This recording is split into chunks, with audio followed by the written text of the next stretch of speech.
going on, guys? BBQ Dropout here yet again. If you want the written version, head on over to bbqdropout.com.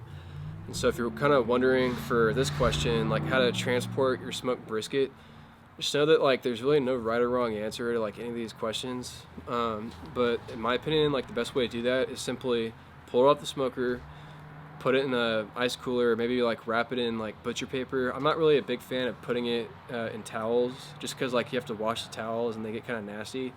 So just like take it off the smoker, re-wrap it if it's already wrapped in like fresh butcher paper, maybe even like foil, and then place it directly into like some kind of ice cooler that's big enough to hold it. And then you can just maybe start packing in towels to kind of like insulate it. Some people will even put like boiling water in their ice cooler, but I've never done that, and I don't really think that's probably like a good way of doing it. But maybe that's just like a way of like heating up your ice cooler, and then once you pour out the water, then put your brisket in. But I mean, you could try that. Heck, I may try that actually. But anyways, so put it like, just wrap it in something, foil or butcher paper, then put it in the ice cooler, then basically just transport the thing.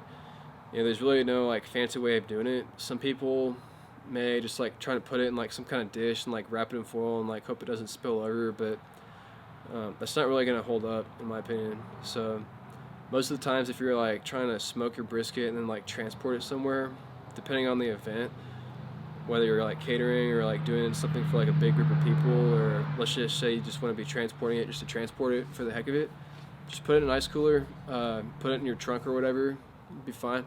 It's really all it is to it, honestly. It's gonna hold up pretty good depending on how long you're kind of like driving around for.